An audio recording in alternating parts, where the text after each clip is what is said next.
Good morning, America. My name is Eric, and today we're going to try to have a coffee talk conversation.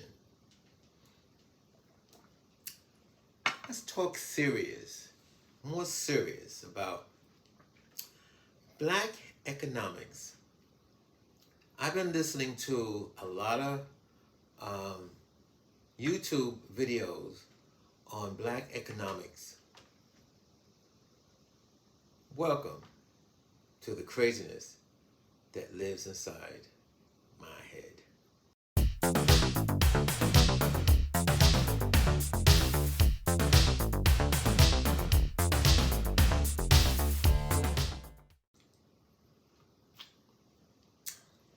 Now, I would like to clarify myself when I say black economics. I'm talking about the African American economics in the community.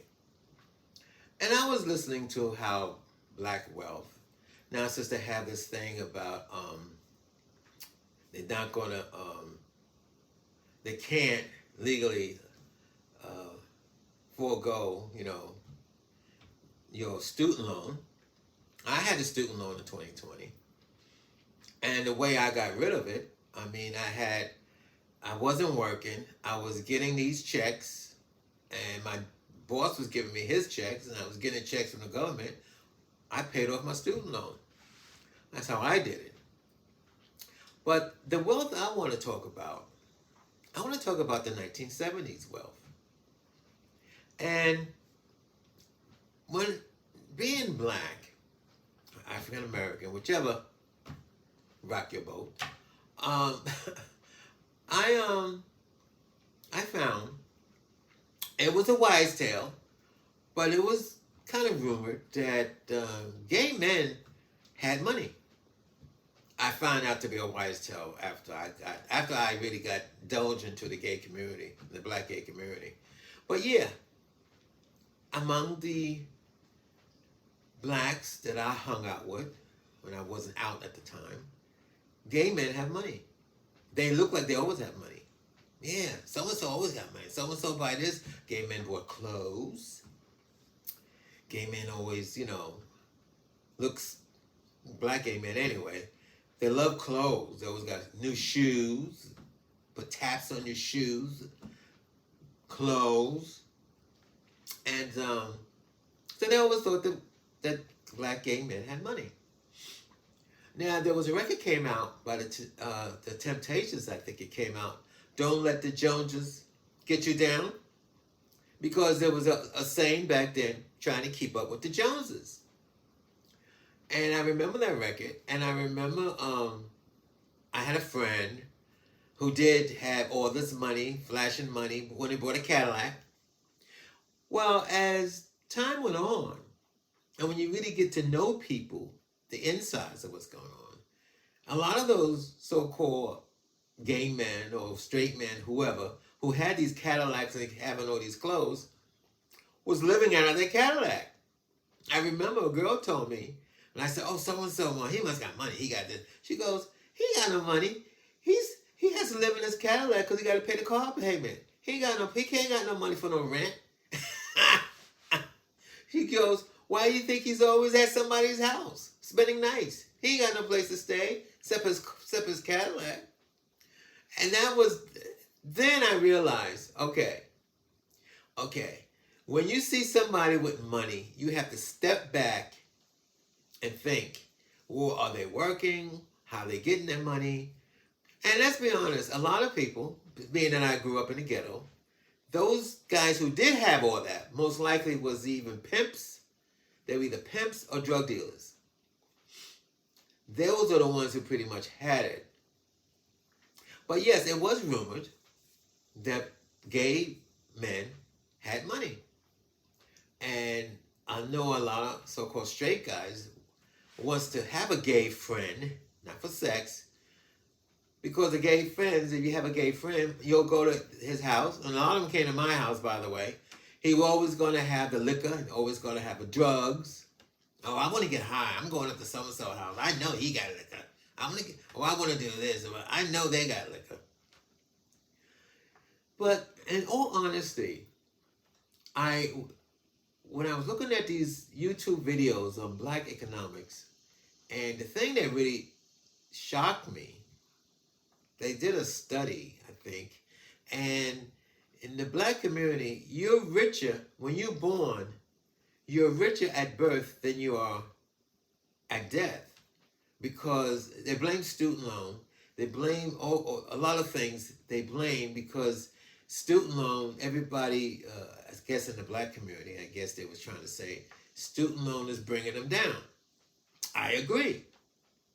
I had my student loan was set for 10 years, and I didn't know how I was going to pay. I mean, I paid it. I didn't think that I was going to pay it as soon as I was. At the time when I paid off my student loan, I think I was paying on it for 9 years. That's what it was. I was paying on it, no, for 8 years. I was paying on it for 8 years. And the way I was paying, the way the payments were, because I kept delaying the payments. You could do that. You can fill in a form and say, listen, I won't be able to pay my student loans for a couple of months. And they'll let you do it. The only problem is that interest pile up.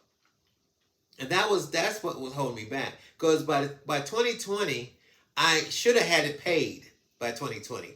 And I had the way things was going, I had another 2 years to go because I kept putting it off.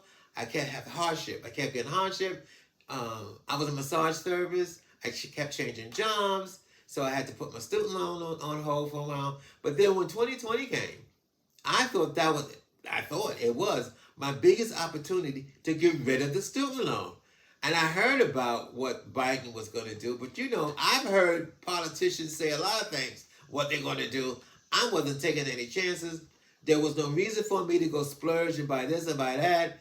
I took that money and I paid off my student loan. Does that make me any richer? No. But the other thing that was holding me back, I don't know about so many people, black or white, is the government. I couldn't pay my taxes. Remember Marvin Gaye? What's going on? I can't pay my taxes. Was that the one? Was that the song where he couldn't pay his taxes in the song? I couldn't pay my taxes because I was collecting Social Security, which I couldn't survive on. It wasn't enough. And I was working as a massage therapist, and I was making over what the government said that I could make. The government put a max on what you could make before they tax it.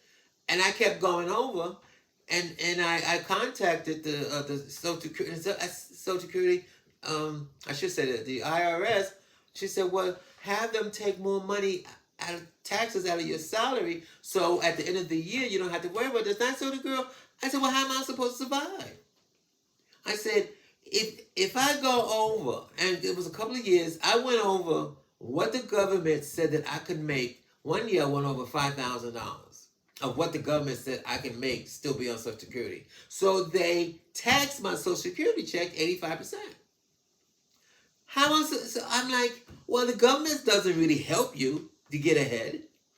The government is I don't know what's worse. And then they want to know why people do all these things. I'm not for that.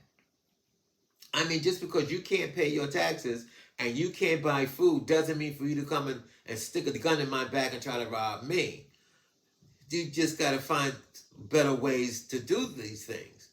Like I said, when COVID came and they said we couldn't work for 2 months. I had a good boss. He paid me for those 2 months. Plus I got those checks. I paid off my student loan. I said, this is it. Well, that's the only story I got, I guess I could say. I was trying to be, I like these coffee talks because I try to be more serious. And I try to be serious. And it's rough out there. It's really rough out there. There used to be, in Living Color was a comedy on TV, a black comedy. And I think, was that the Wayne Brothers? The Wayne Brothers, I think. And they did a skit on West Indian blacks. And I remember in the skit, they was making fun of West Indian because they always have 2 or 3 jobs. I got 5 jobs, man. How many jobs you got? And another black guy said, "Oh, I got 2 jobs." "Oh, you lazy. You don't know what you're doing. I got 5 jobs. I got 6 jobs." I mean, that's how many jobs you have. If you want to get ahead, and I say have wealth, you, not everybody, but you probably need 2 or 3 jobs. But the thing is, live within your means. I know a lot of people, especially a lot of blacks, a lot of gay blacks, live above their means. And when you start living above your means, it's hard to get wealth. It's hard to stay above water. I'm just lucky, like I said, I'm just lucky that I paid off my student loan and I was able to pay off some of those back taxes. I'm above water. Let's put it this way. Right now, my head is above water, but it doesn't take much for me to sink back down. And the government doesn't help you when they start taxing everything. Anyway, thank you for listening to this craziness that lives inside my head. You gotta take it.